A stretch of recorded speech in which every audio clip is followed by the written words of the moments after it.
Anyhow, as I was saying, this is like the most important holiday of the Christians. And if we're all good Christians, then this is a day that we remember as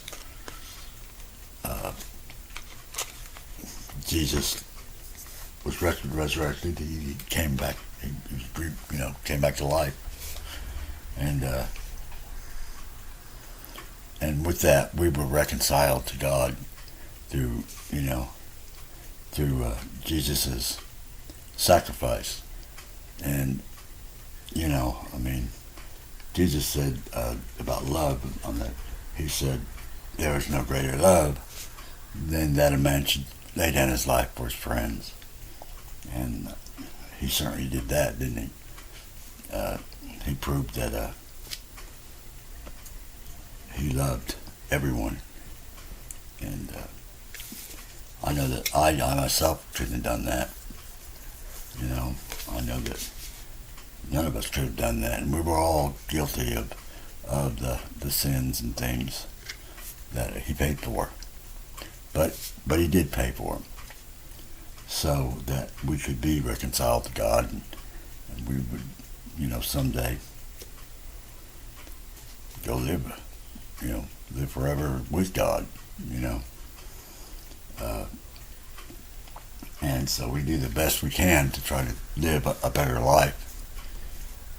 Because we know that, this gift that we got, it allows us to do that, because if we hadn't have done it,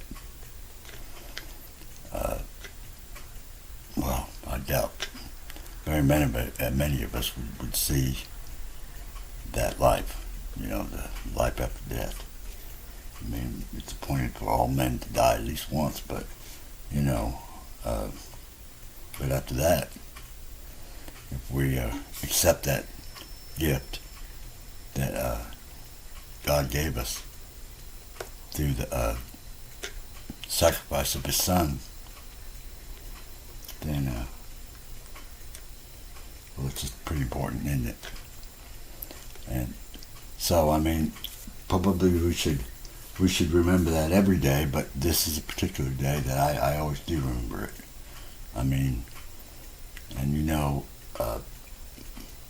There's thought about it. What I think about is I think about, that His disciples and the people that He loved so dearly, had just seen the most heinous thing, to see their leader beaten and scourged, and that was a really, that in itself was I can't even believe that he survived that,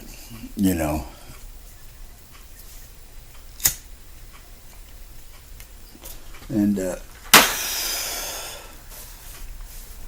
so he survived that, and then carried his cross all the way up that hill. And I guess there was one man who, I can't remember the man's name right now, but who helped him carry it. But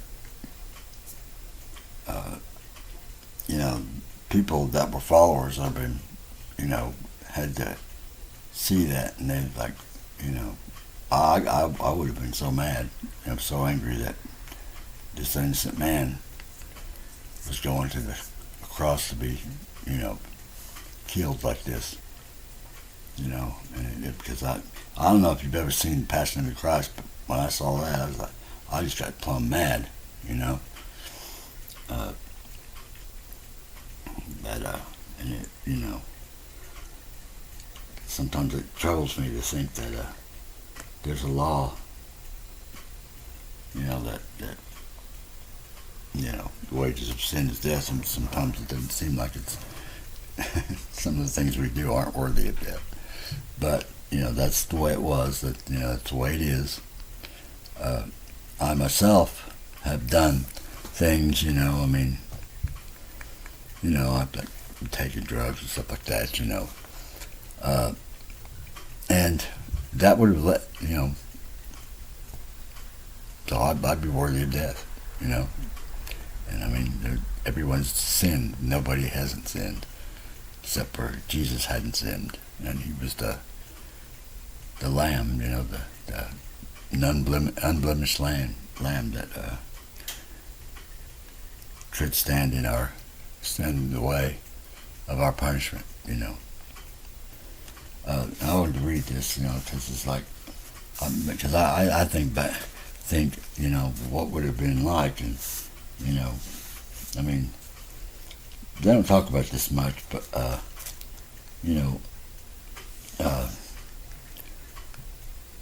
Jesus had a wife,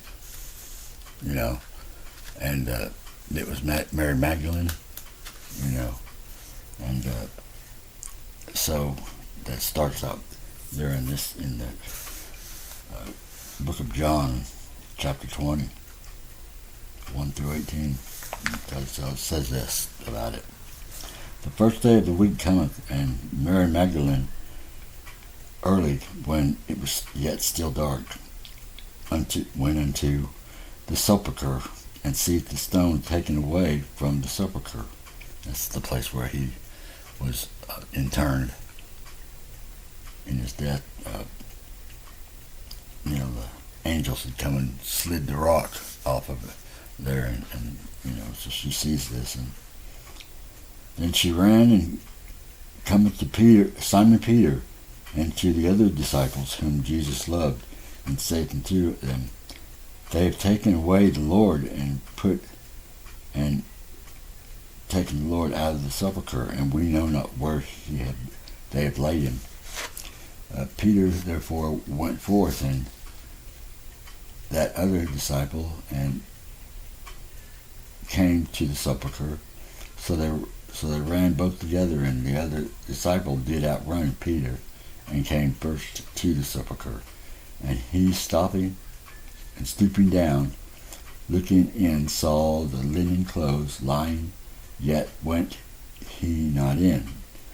Then cometh Simon Peter following him, and went into the sepulchre, and seeth the linen clothes lying, and the napkin that was about his head, not lying with the linen clothes, but wrapped together in place by itself. Then went in also that other disciple, which came first to the sepulchre, and he saw and believed. For as yet they knew not the scripture that he must rise again from the dead.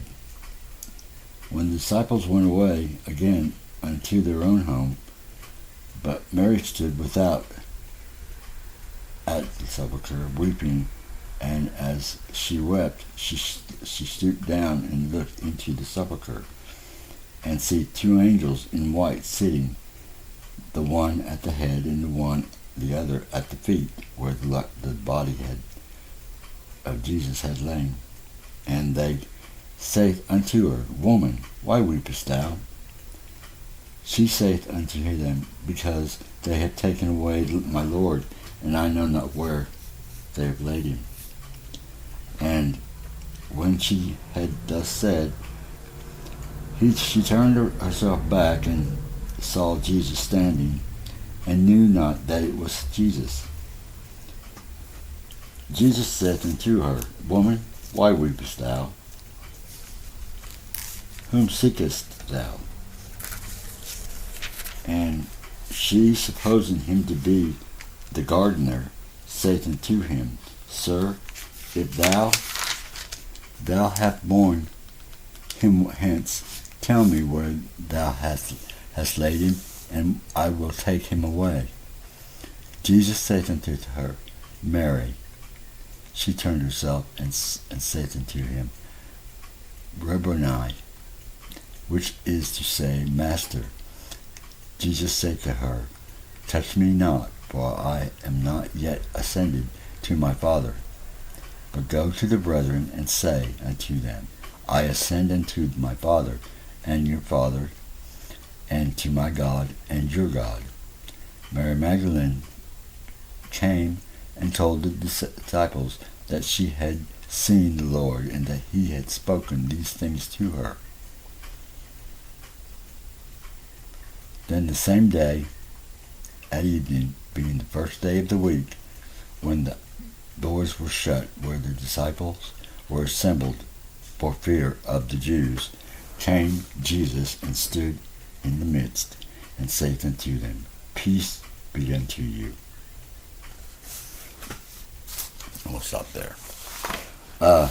So you see, now these disciples had just seen this harrowing thing, like, 3 days prior to that. And, and they were scared. They knew that that these people that killed Jesus would probably be looking for them because they figured they're next, And, and think about it, Jesus more or less told them that he would rise again. Some of them, they didn't get it. They didn't understand it, maybe. But Peter did, because he got that knowledge from God. And he understood what Jesus died for by then, But so many of these people, although they may have said they did, but think about it. If it had happened and you were one of those people and you'd never seen anything like someone rise from the dead, after 3 days, been dead sitting in there and probably, by that time was darn sure stiff, and then to come and find out that he's risen and then see him,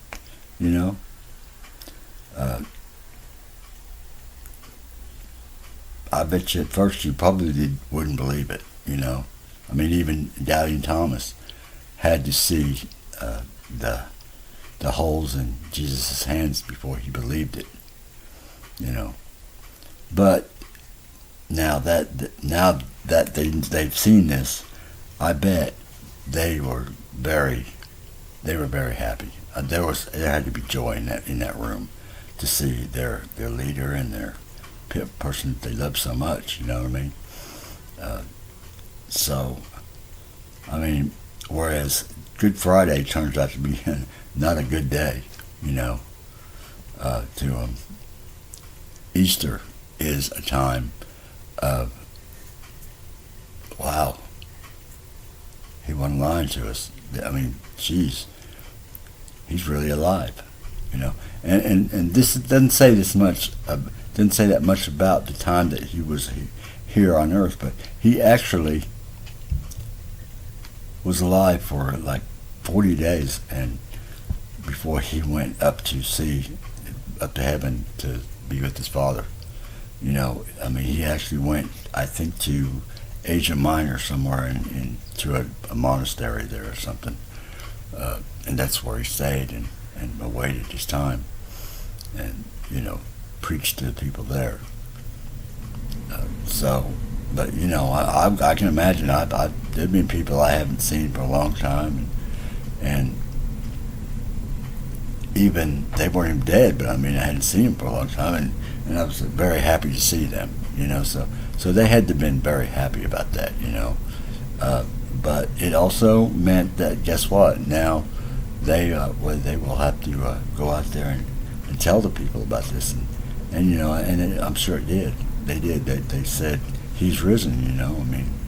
And that means that all of those people, the Jews, right now it's about the Jews, but it would go on to be about everyone.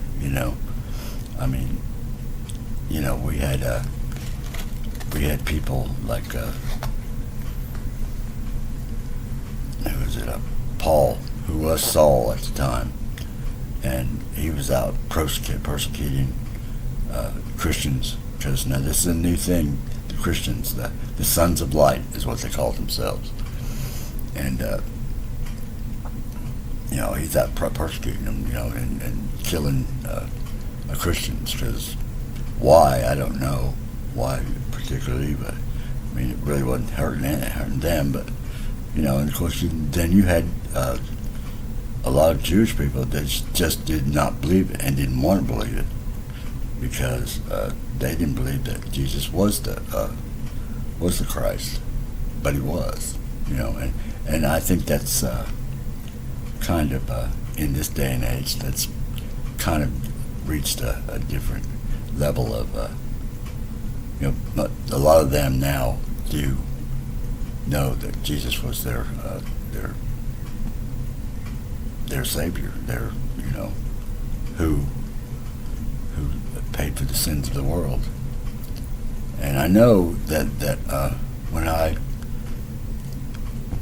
when God woke me up, there was one time I done something I wasn't where I was supposed to be, and God came to me. He said,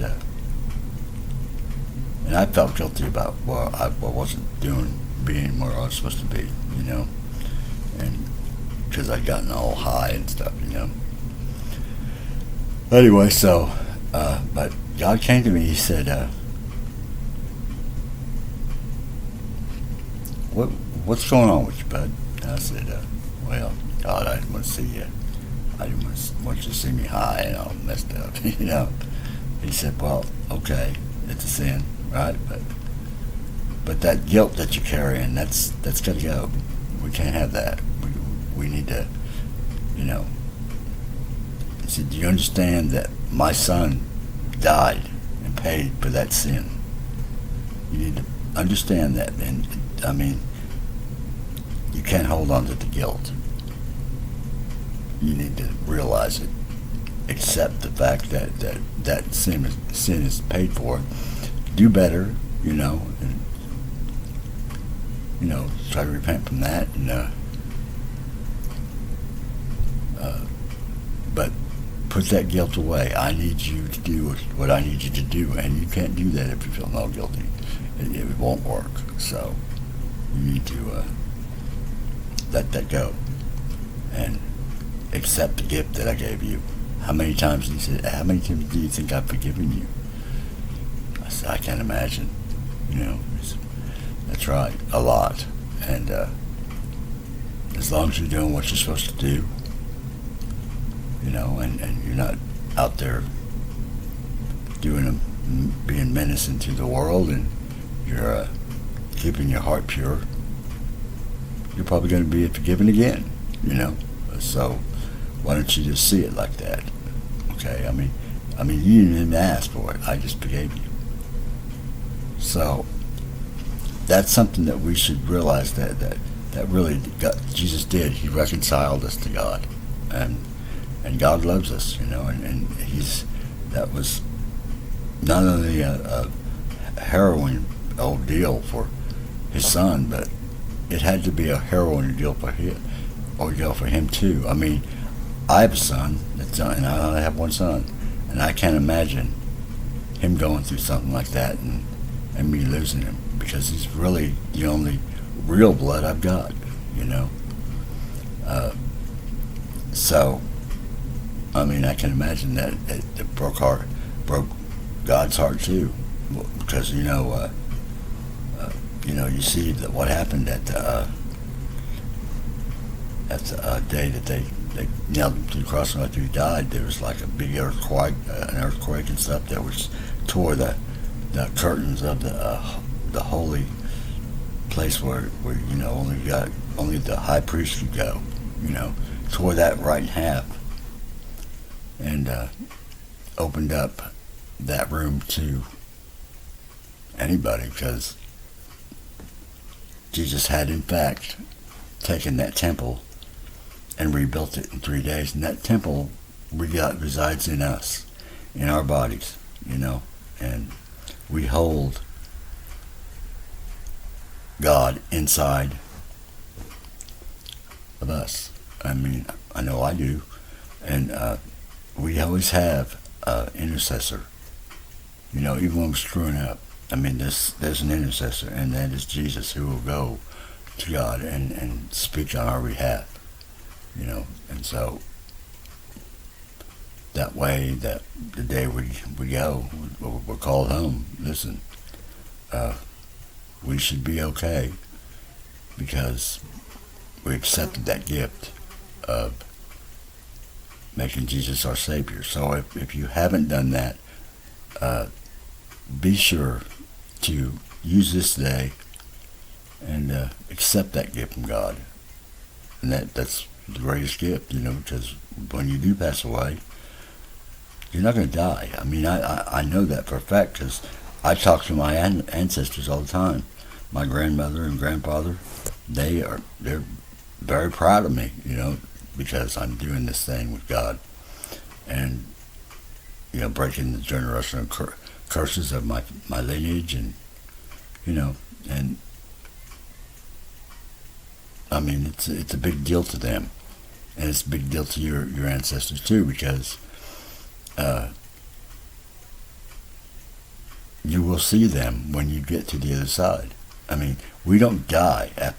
Our body dies here on earth, but our soul, it goes on. And listen, I've seen my grandmother in the spirit, and because when I first started this, she actually came up to me. She said, "Boy, don't you screw this up." I said, "All right, Grandma, I'm glad we got this time to talk." But it's kind of funny. I made kind of fun of it because I watched her stomping off the way she does, and me and my grandpa used to kind of get tickled by her, But I love the woman. I do. She was a holy woman, and I'm not kidding you. When she passed away, there was standing room only in that place. And she was like a big wig in the Church of Christ, and she's serious about it, So, and it was her and some other of our ancestors who chose me to be this person.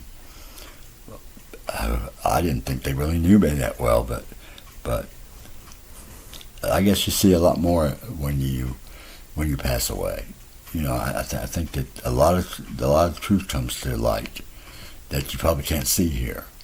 People will not tell you all the truth, but you'll see that truth when you get there. And my grandfather was kind of like me. He wasn't a real holy guy,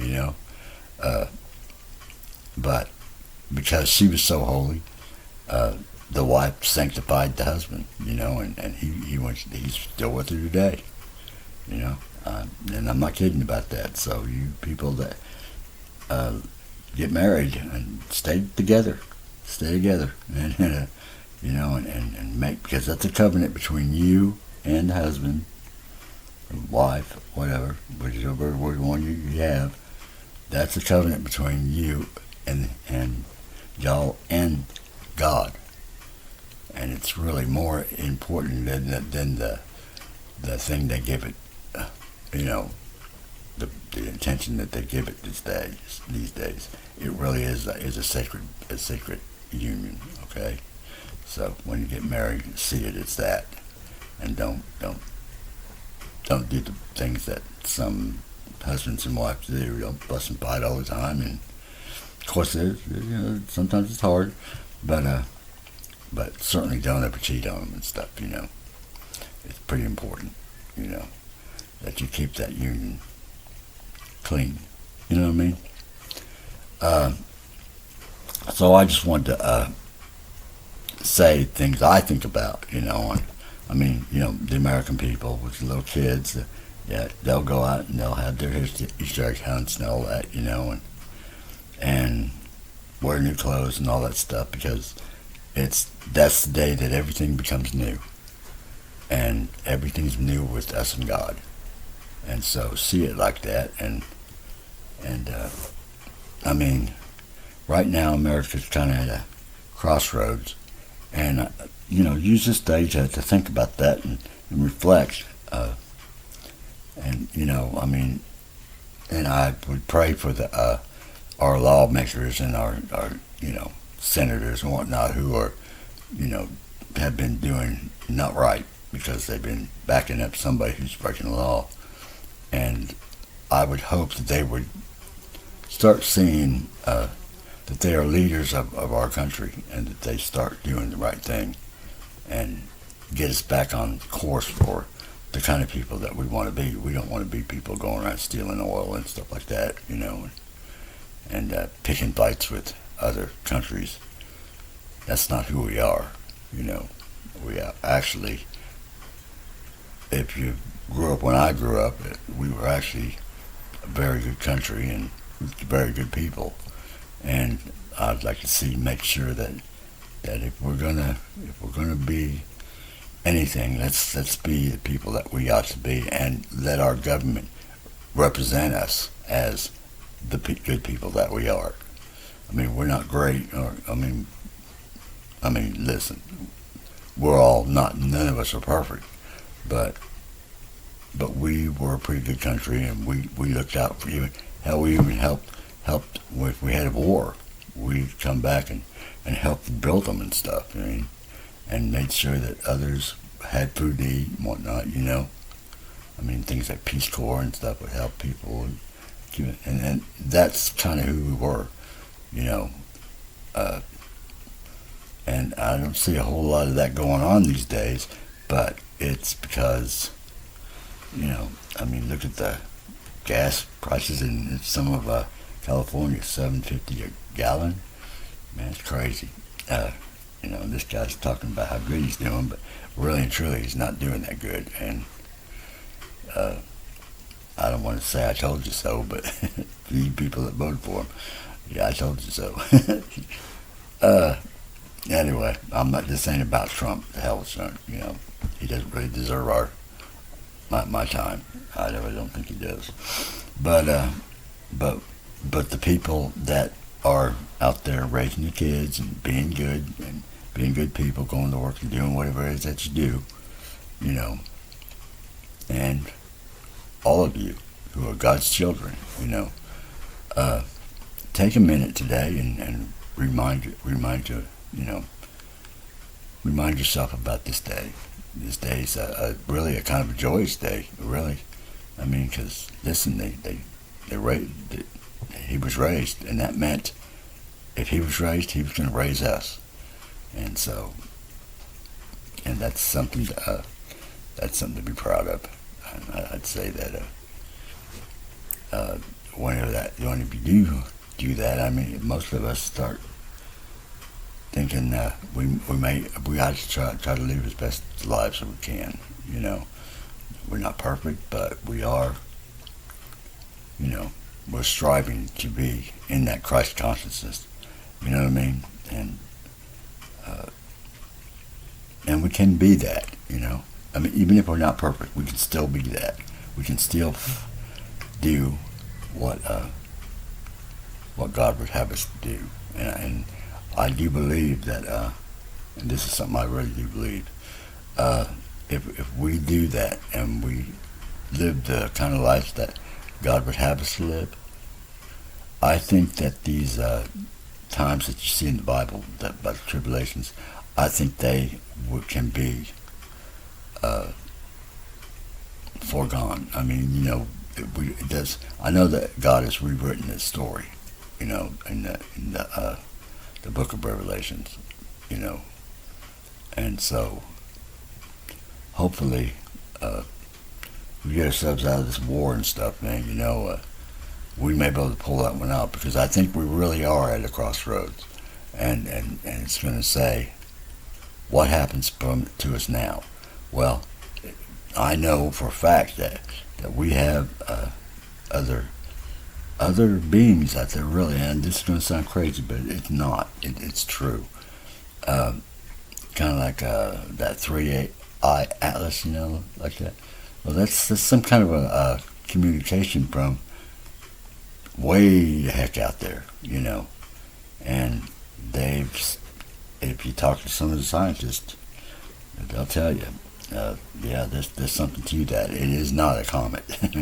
It is doing things that, and they're communicating with us, and so, and if you see, you hear about all these UFOs or whatever, well, maybe at one time they might have been kind of hostile, but the ones that they're out there doing right now, they're not hostile, and I think they're kind of trying to lead us into a path that will, where they can help us to become who we are supposed to be. Because this paradigm that we went through is what it's for is our evolution. And our evolution was to, our consciousness would go from the 3D and rise up to the 5D. And that's kind of like in spirit mode, I mean, it's getting into the spirit mode. And so maybe when I asked God what this is for, because he told me, he said, well, we're going to evolve, man is evolving, and Gaia, the earth, will, evolve too, so, and that's what our part of the evolution is our consciousness will be in the 5D. So hopefully everybody's starting to wake up on this, and if they are, then we're probably going to hear, because what I heard was this, that Earth will be kind of like a classroom, and teaching everyone how to raise to that 5D consciousness, And what God said to me was that, I said, why are we doing that? And he said, because, I always got questions, And he told me, he said, to stop all the wars. Go figure. See, so I know that somebody has misstepped here, and that we're not supposed to have no war. We're supposed to be going the other direction on this thing. So, and I hope that we get back on track, because it really is going to matter, I mean, right now, that dude's out there chasing away all of our allies and stuff, and I don't get that, man. Man, 80 years worth of, friendship of these countries, and they want nothing to do with us now, because of this guy. So, it wouldn't surprise me if we see him try to defect to Russia or something. I mean, you ain't right. Anyway, but this is about Easter, and listen, and so remember that this is the day when Jesus, after going down, he went down to hell and fussed and fought with old Satan there, and took all of our ancestors and stuff and got them back out of there, and said, "No, look, here's what you got. You got this. We're going to free you from here," and And that's kind of like what you do whenever you're a church breaker. You're trying to get some of the people that are down in the underworld, to get them out of there and get them back up with their lineage, and they do. They get more freedom and stuff like that as they're up there. I mean, I don't know. I've never seen heaven, but I do know that there is a, they're there together, like your lineage, that, when you go there, there'll be somebody that will probably greet you, let you know what's going on up here, because, I mean, they walk and talk just like we do. I mean, they're at a level in their, at the frequency that's why we can't see them, and there's a veil. But the veil is getting thinner as we go along, see?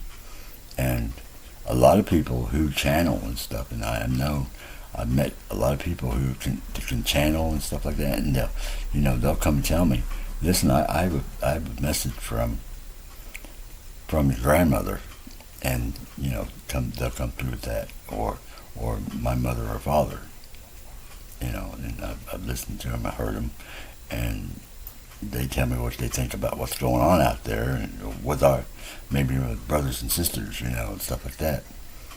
And so I a lot of, and there was a time when I didn't believe any of that. I didn't believe that there's such thing as us coming back, But and even though I'm told that I've come back several times, but it's true, you do, and because some of us just didn't do what we were supposed to do, because when we leave and we're born into this world, well, we just come from somewhere maybe up in heaven or wherever, and we're given a list of things that we're to lessons to learn, and we make this contract to go down there and try to make it right. You know what I mean? And when we get done with that, well then, I know that this is my last ride here. What happens to me after that, I don't know yet, and I won't know until that day comes. But I've already cleared my karma. So, and karma, what's it mean? It means lessons, and those lessons have to be learned and passed. So I guess I passed them. And I've taken all these tests. I know I have.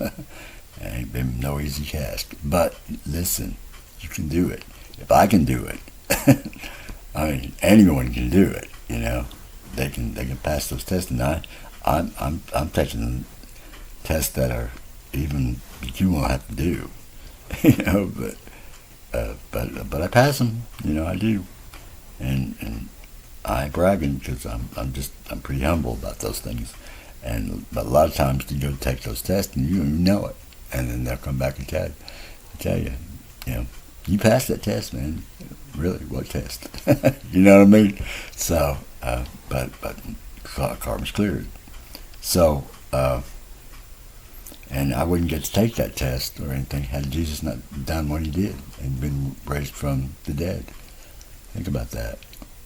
He did a big thing, and he's worthy of the praise. And God, who gave him up to do this thing for us, he's worthy of praise, man. The glory goes to him. And me, I'm just a humble servant of those two. You know what I mean? And that's the extent of my religion. That's who I worship. So anyway, I'm just gonna. I don't pull cards or anything. I expect to hear. I get my messages straight from the man upstairs. So, but I just want to tell you that God bless you all, and God bless this day. And I hope all of you have a good day, and you love your loved ones, and spend time with them on this day, and thank God for them, and thank God for what his son did and what he did, because it was a big one, none of us could have done it, So I bless you, and send out blessings to all of you, and that you would remember this day as the day that Jesus rose. Okay? All right, well, goodbye now. I gotta get some sleep. Bye-bye now.